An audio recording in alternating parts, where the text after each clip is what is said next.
I will need a patient and I will need a partner. Okay. The patient needs to be comfortable with their shoes and socks on.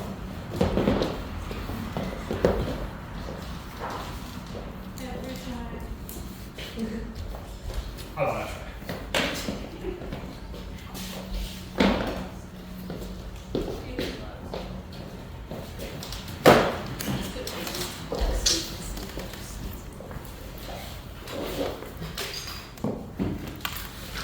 Definitely get a video of this.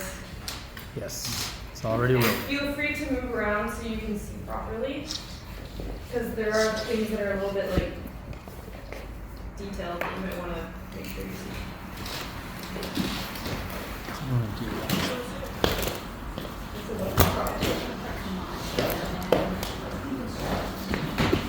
Okay, so assuming we've done our entire assessment and our patient is completely stable, we've given pain control, we're going to get our patient to lie down because supine. And he is currently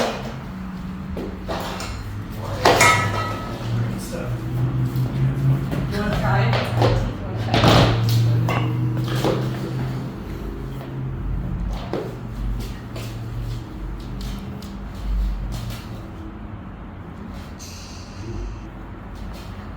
Oh, there's really stuff in there. It's full. Anyway, That's a full model right there. he's contraindicated. He is? Yeah. So, when it comes to figuring out which part to put on the bottom, so let's say this is the injured leg, okay? I need to figure out which side to put it on, so like this or like this. Two things to remember. One is we want the wheel pointing away from the other foot. And we need this thing, which bends, to be on the bottom. So bendy part on the bottom. Some of these say up right here, but they get rubbed off, so sometimes you can't see it. So in this case, this is good to go. The bendy part's on the bottom. Let's say if it were the other leg and I needed to rotate this, the way to do that is you're just going to take this part off. So if I want this like that instead, and now the bendy part is on the top, I'm going to pop this off using this little black thing. Pop it out, pull it out, turn it, and now it's ready for the other leg. So bottom is the floppy part, and then this is going to come out. But since we're going to be doing this leg, I'm going to put that. Another way to remember it, if that helps, is if you look at it and you bend the bottom should look like half a bicycle seat. That helps. Okay. So first thing, so patient supine. First thing I'm gonna do, organize my straps a little bit.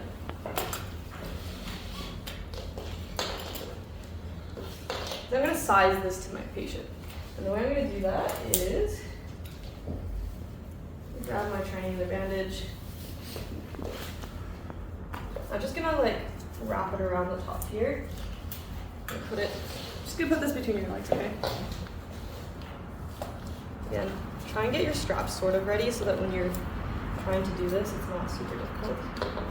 And then I'm just gonna ask my patient to pull this up themselves so that you're not shoving something up between their legs. Just pull this up nice and high as you're comfortable. Nice and snug though. Okay. And yeah, we're gonna get the legs close together. Partner, I'll get you to stabilize this just so everyone can see what it's like working around your partner. So, fracture's here, so you can just kind of, okay.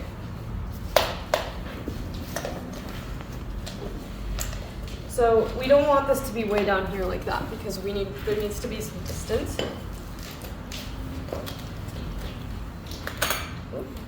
I'm gonna go for about this much distance from his heel. So that looks about right. Hand width? Hand width, yeah. So that's how you size it. Again, this needs to be pulled up nice and high before you size it, otherwise it's not gonna be right. Okay, next thing we're gonna do is our thigh strap. So this is size. So we've got one up here.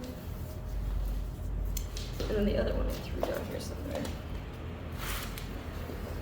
Okay, so for this part, we want to try and get this thigh strap nice and high because again, there's an injury here. We don't want this thigh strap going directly across the site of injury. So Hopkins here's got a belt and he's got loops. We're gonna try and maybe get that through one of those loops so it'll stay nice and high.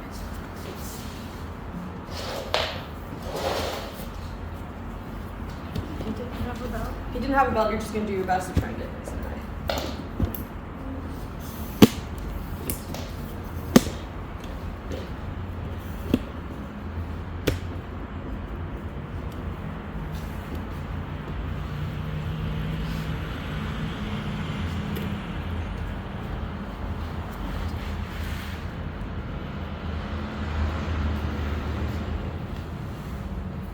You good?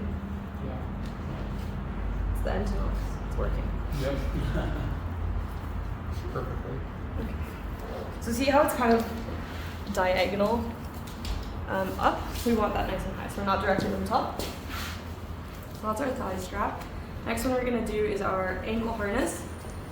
This harness we want to have, so this padding goes directly under here. We don't want this to be like on the foot or something like that, okay? So very gently just gonna slide that under. That's You're good. doing tight.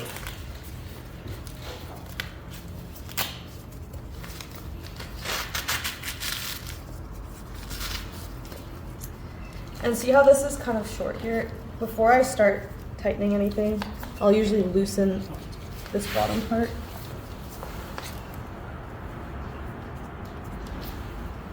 Just to give me some space to work with. So I can put it nice and high. Because think about it, when we tighten this, what's gonna happen is this is gonna wanna slide down and we wanna use these ankle bones to stop it from sliding down. So if you put this way down here, it might slide off. So you want it decently high. That's perfect. And see these extra flaps? You can either use them or not use them. It's up to you to make it snug. So usually I'll use one, but you don't have to use it. Just depends on what you need based on the size of your patient. And again, we do want this to be relatively tight. So nice and snug. You don't have to make it super tight, but once I've kind of figured out where I want this, now I'll tighten it a little bit. Throughout this entire call, basically, if I can at every step or as I'm going, constantly reassessing pedal pulse, especially at ankle, where I've just put something that goes around the ankle. We want to double check that we still got circulation, because one of our actions could have possibly altered that. So if that were the case, if I had just put this on and I lost pulse, I'd check, see if I loosen it. If it comes back, okay. Otherwise, we're just gonna take it off and not use it. So still got a pulse. Okay. Next is padding. We're gonna try and kind of get some stuff in here and get through some of these spaces. But one more thing is with this ankle harness, we want these black straps to be on each side of the ankle. We don't want them both stuck on one side, which happens sometimes where they kind of like end up way over here. So both on each side. For padding, triangular bandages are great. You just want to fill in any spaces.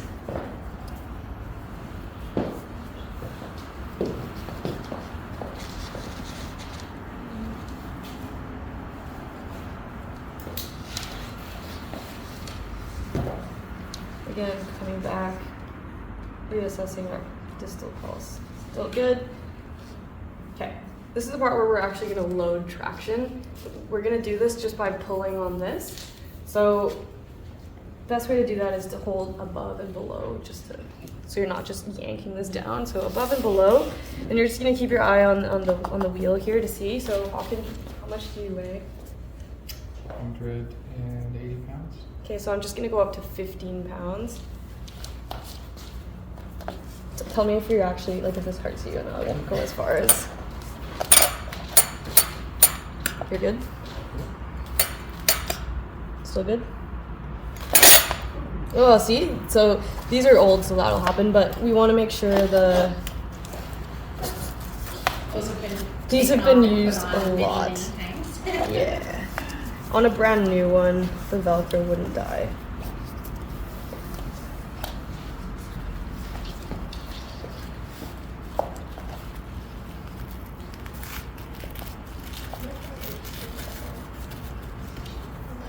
I won't put it at 15 then, so. Is that okay?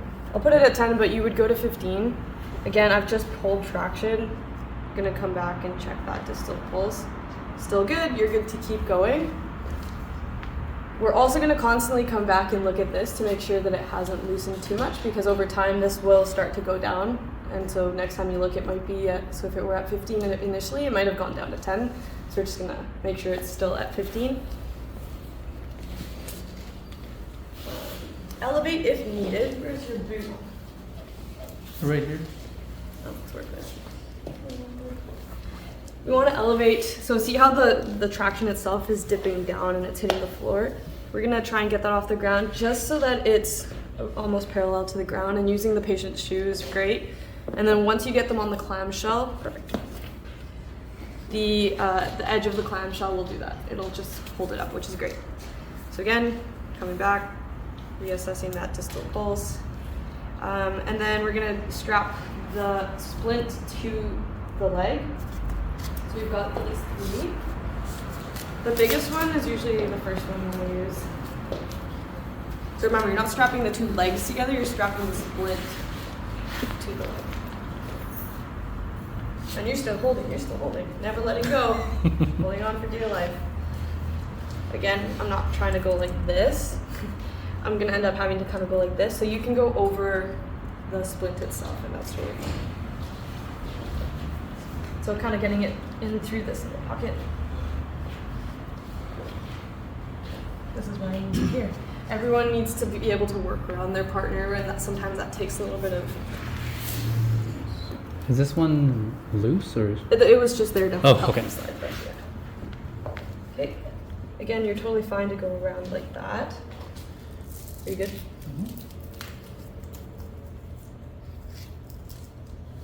Not over top of the site of the injury.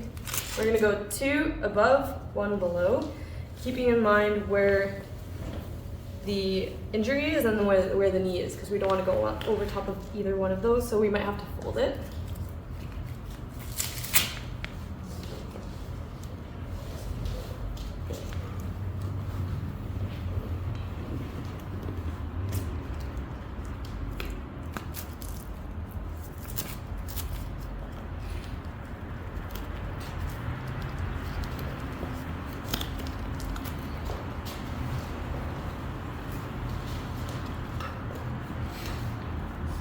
Checking again. I'm still good. And then we're just gonna get the last one down at the bottom.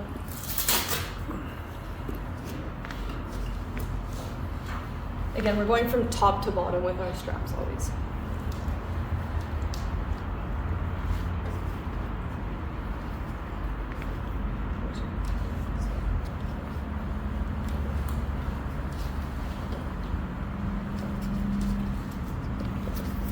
Again, checking pulse and then checking this. If it's loosened, I would give it another pull to make sure it's still good.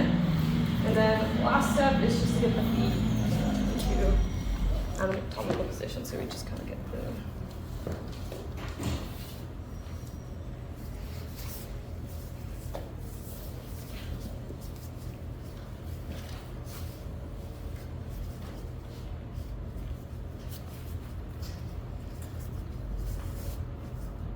looks something like that. Again, going back, checking always. And that would be this is the completed splint, and then you grab your clamshell to extricate. Obviously you're not gonna ask your patient to hop on one leg or anything like that. You're gonna clamshell them, get them on the stretcher, reassess ABCs and reassess distal pulse. Make sure this is still good, make sure it's elevated if it was dipping, and then you're good to transport. Again, you can still use this on someone with an open fracture, and you can still use this on someone who originally didn't have circulation but regained it. As long as they regained it, you're still good. Any questions about that? What if they don't have a belt hook? you're just gonna try and get as high as you can. Just again, focusing, the main thing is that you're not going like this. So everything after 2 falls under critical incident before you get on to the stretcher then? Everything Or the after- clamshell? Sorry, say that again. Oh, because he said like once this is done, you do clamshell.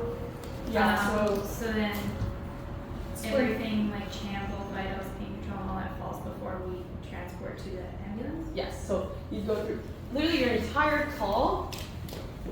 Once you've done your entire call, then you apply the splint, then you get them on the clamshell, and then you go. That's the very last thing. So this whole thing is done on the scene.